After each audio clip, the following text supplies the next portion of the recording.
In the quiet suburbs of West Valley City, Utah, the story of Susan Powell's disappearance gripped the nation, unraveling into a tale that was not only about loss and unanswered questions, but also about the sinister undercurrents lurking beneath seemingly ordinary lives.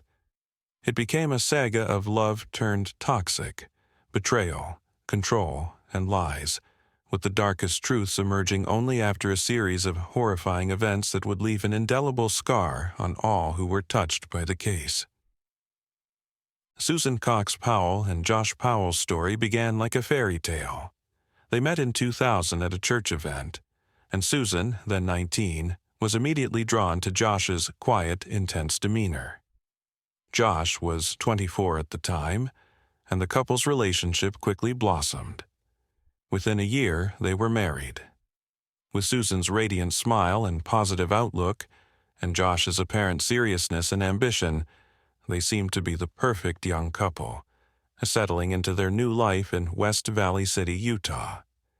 Susan's dreams of a happy family life felt like they were finally becoming a reality. However, beneath the surface of their seemingly idyllic life, there were signs that not everything was as perfect as it seemed. Josh had a troubled background marked by a difficult family environment. His father, Steve Powell, had a dark and disturbing personality, and Josh grew up amid dysfunction that would later play a significant role in his own life and marriage. Yet, to Susan, Josh appeared to be a kind and loving husband at first, and like her, he seemed eager to build a future together. They soon welcomed 2 sons, Charlie in 2005 and Braden in 2007. Susan hoped that becoming a family of 4 would help strengthen their bond, but instead, it marked the beginning of the end for their marriage. While the Powells appeared to be a typical middle-class family, Josh working in IT and Susan as a devoted mother and cosmetologist, Susan's close friends began to see the cracks in the couple's relationship. The emotional strain started to show, as Josh grew increasingly controlling and moody. Financial troubles were also piling up due to Josh's reckless spending habits and poor financial decisions, which only worsened the tension between them. He would often make large purchases impulsively, ignoring Susan's concerns and digging the family deeper into debt. Susan confided in her friends that Josh was becoming more and more unpredictable, and his moods would swing sharply without warning. The emotional isolation that Susan began to feel was profound. Josh's behavior extended beyond the usual strains of a young marriage. It bordered on psychological manipulation. He controlled aspects of her life and isolated her from family and friends, limiting her social connections. Susan, who had once been bubbly, outgoing, and full of life, began to withdraw into herself. Her diary entries from that time reveal the extent of her distress. She wrote of feeling trapped and helpless, afraid that her husband's controlling nature was spiraling out of control. Despite the mounting issues, Susan still held on to hope. She deeply loved her children and wanted to keep her family intact. She tried to be patient, hoping that things would improve if she supported Josh and focused on the positive. Yet, as time went on, it became increasingly clear that Josh was slipping further away, emotionally withdrawing from his role as a husband and father. The events leading up to Susan's disappearance began innocently enough. December 6, 2009, was a Sunday like any other. The Powell family attended church, and there were no indications that anything was amiss. But what followed that night would change everything. Susan was last seen at her home by a neighbor, and by Monday morning, December 7, 2009, she was missing. Josh told authorities that he had taken their 2 young sons on a spontaneous camping trip, leaving their home around midnight. He claimed they had gone to a remote location in the Utah desert, despite the freezing winter temperatures and a forecast of snow. The very nature of his story was peculiar, and raised immediate red flags for Susan's friends, family, and investigators. Why would a husband and father take a late-night camping trip with his young children in such cold weather without informing his wife or considering her whereabouts. A missing person report was filed, and what began as a search for a devoted wife and mother soon became a search for answers that would only grow more convoluted. The more Josh spoke to investigators, the more suspicions arose. His demeanor was unsettlingly calm and detached, and he seemed more preoccupied with protecting himself than finding his wife. He gave conflicting statements about the events leading up to Susan's disappearance, and resisted cooperating fully with the investigation. From the outset, law enforcement regarded Josh Powell as a prime suspect in Susan's disappearance. His alibi was flimsy, his story inconsistent, and his behavior was undeniably strange for a man whose wife was missing. As the investigation progressed, more alarming discoveries came to light. When police searched the Powell home, they found several unsettling clues. Susan's personal belongings, including her purse, keys, and cell phone, were left behind. Items she would never have taken off without if she had willingly left. Furthermore, traces of blood were found on a sofa, along with a handwritten will that Susan had stored in a safety deposit box. The document revealed her fears about Josh and expressed concerns for her own safety. In the note, Susan wrote, "If I die, it may not be an accident, even if it looks like one." Her haunting words indicated that she had been living in fear long before she vanished. Despite these concerning clues, no body was found, and without a confession or concrete evidence linking Josh directly to foul play, the investigation stalled. The case was growing cold, but the absence of answers only heightened the public's suspicions. As the investigation continued, attention turned not only to Josh but also to his father, Steve Powell. Information surfaced revealing that Steve had an unhealthy obsession with Susan. He had kept extensive journals, photographs, and videos documenting his infatuation with her, some of which were taken without her knowledge. Steve's fixation was deeply disturbing, with Susan's family recalling how uncomfortable she had been with his advances and inappropriate comments. While Steve's obsessive behavior added a twisted element to the case, it did not yield concrete evidence that could directly link him to Susan's disappearance. However, the darker family dynamics of the Powell household began to emerge. Steve's influence on Josh seemed to reinforce controlling and manipulative behaviors, creating an environment where unhealthy obsessions and secrecy thrived. When Josh relocated with his sons to his father's house in Washington State, it only fueled further concerns about the children's safety. By moving away from Utah, Josh distanced himself from the investigation and further isolated his sons from Susan's family. The Cox family, Susan's parents, felt increasingly powerless to protect their grandsons, but they never gave up on seeking justice for their daughter and fighting for custody of the boys.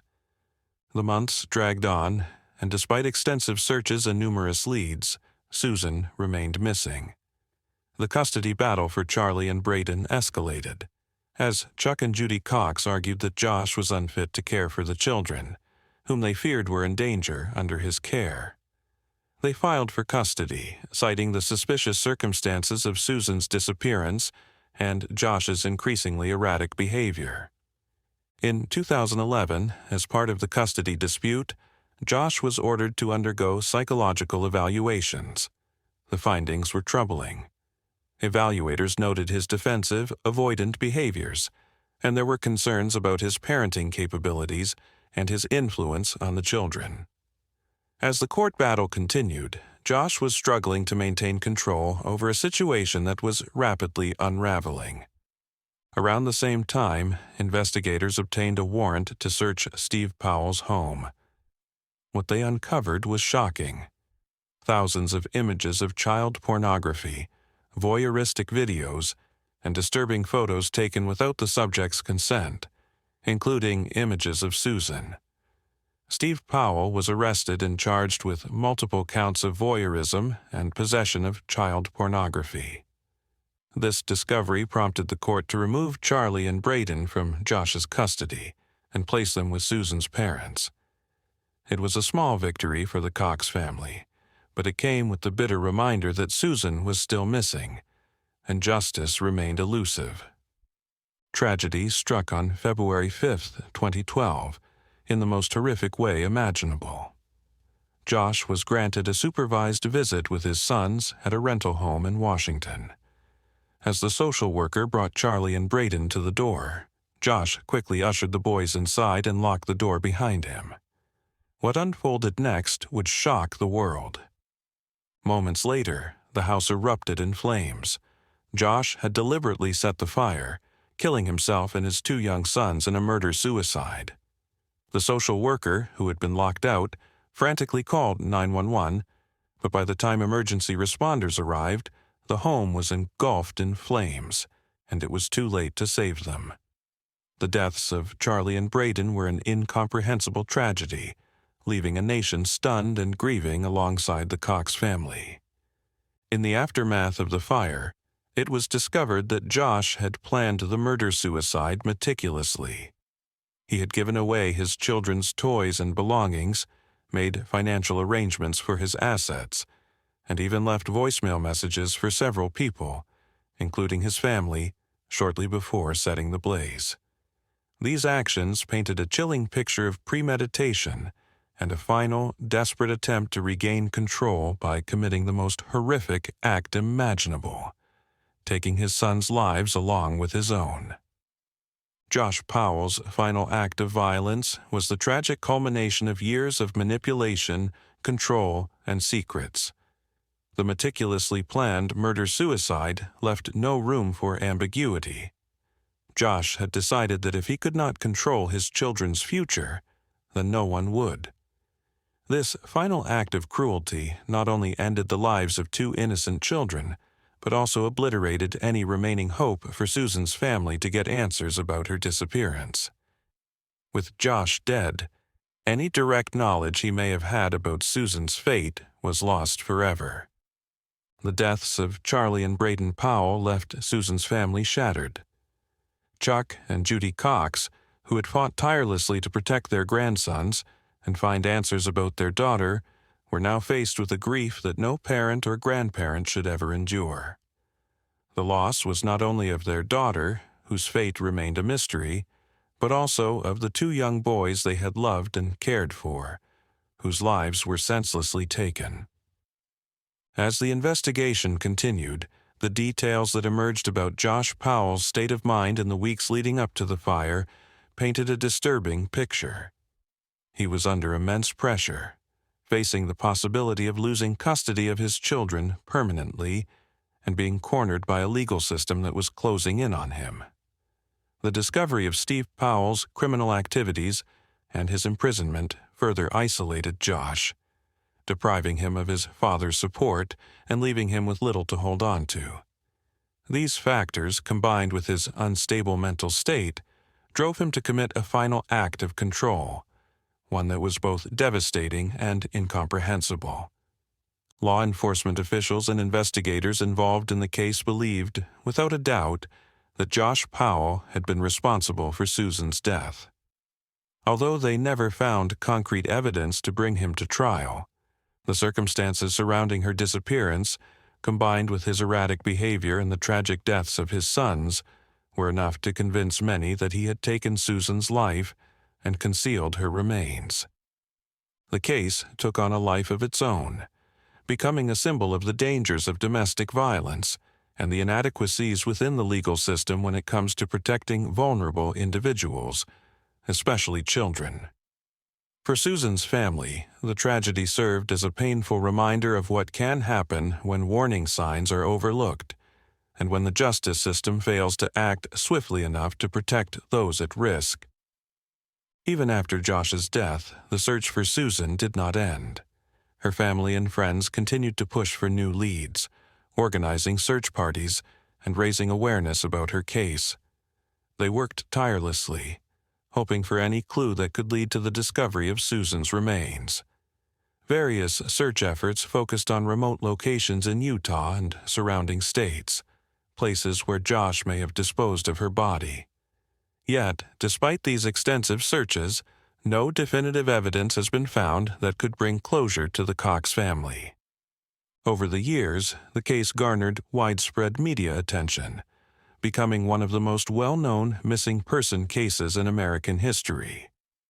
Television specials, documentaries, and podcasts explored the details of Susan's disappearance and the tragic loss of her children. This coverage kept the case in the public eye, serving as a catalyst for ongoing discussion about the need for stronger protective measures for victims of domestic violence. The lack of closure has left many questions unanswered. What truly happened on the night of December 6, 2009? Where is Susan's body, and could there have been an opportunity to intervene and prevent the loss of 3 innocent lives? These questions continue to haunt those who followed the case closely. The mystery surrounding Susan Powell's fate remains unsolved, despite the widespread belief that Josh was responsible. Her disappearance continues to be investigated as a cold case, with authorities occasionally re-examining old evidence and following up on any new tips that may emerge. While some hold out hope that Susan's remains may one day be found, the grim reality is that the odds of finding conclusive answers grow slimmer with each passing year. The role of Steve Powell in the broader story of Susan's disappearance and the events that followed cannot be understated. His disturbing obsession with Susan and the inappropriate behavior he displayed toward her had long been a source of unease for Susan and her family. Steve's actions likely influenced Josh, shaping his possessive and controlling tendencies, which later manifested in his marriage. Steve Powell's arrest in 2011, after thousands of voyeuristic images and videos were found in his home, added another dark layer to the Powell family history. His imprisonment served as a small measure of justice for the crimes he had committed, but it did little to heal the wounds left by the loss of Susan and her children. Steve's actions not only tarnished the reputation of the Powell family, but also left a trail of pain and betrayal that extended far beyond his immediate circle. When Steve died in 2018 after serving his prison sentence, any chance of obtaining more information about Susan's disappearance died with him. There had been speculation that he might have known more than he admitted, that he may have even assisted Josh in some capacity after Susan went missing. However, these theories remain unproven, and Steve's death marked the end of any potential insights he might have provided. The tragic case of Susan, Charlie, and Braden Powell sparked significant discussions about domestic violence and the legal system's role in protecting victims. The Powell family's story served as a wake-up call to lawmakers, social workers, and law enforcement agencies. The glaring gaps in the legal system that allowed Josh to retain custody of his children, despite overwhelming suspicions about his involvement in Susan's disappearance, highlighted the need for reform. The Cox family became advocates for change, working to improve legislation aimed at protecting children and domestic violence victims. They pushed for stricter standards when it came to supervised visitations, arguing that there should have been more precautions in place to prevent Josh from being alone with his sons on that fateful day. Their efforts contributed to a greater awareness of the signs of domestic violence, encouraging other families to seek help and for authorities to take earlier intervention measures. Though years have passed since the tragedy, Susan Powell's legacy lives on through the memories of those who knew and loved her. Her disappearance, along with the deaths of her 2 sons, serves as a powerful reminder of the dangers lurking within seemingly ordinary lives. It is a story that has left an indelible mark on the landscape of true crime in America, a haunting tale of a woman's life cut short, her children's stolen futures, and a family's unending search for answers. For the Cox family, the pain never fully fades. The loss of their daughter and grandsons is a burden they carry with them every day. Yet, they continue to honor Susan's memory by advocating for others in similar situations, hoping to prevent another family from experiencing the same heartbreak. While the physical evidence may be sparse, and definitive answers remain elusive, the story of Susan, Charlie, and Braden Powell resonates with many. It serves as a call to action to always remain vigilant, to recognize the signs of control and abuse, and to fight for justice even when the odds seem insurmountable. The disappearance of Susan Powell is a case that refuses to fade from public consciousness. Its elements, love turned toxic, an obsessive father-in-law, a controlling husband, and a tragic ending, are more than just the components of a true crime narrative. They are a reflection of the profound human capacity for both darkness and resilience. The questions surrounding Susan's fate, the exact role of Josh and Steve Powell, and the whereabouts of her body remain central to the case's enduring mystery. The Powell family saga is a tragic example of how life's most sinister truths often hide in plain sight, masked by outward appearances of normalcy. For many, Susan's story is a stark reminder that even in the seemingly peaceful suburban streets, darkness can thrive unnoticed. As law enforcement continues to receive tips, search for clues, and keep Susan's case open, the hope persists that one day her remains will be found, and her family will finally have the closure they so desperately seek. But until that day comes, the story of Susan Powell remains an unsolved tragedy, a mystery that stands as a haunting testament to the consequences of control, obsession, and domestic violence.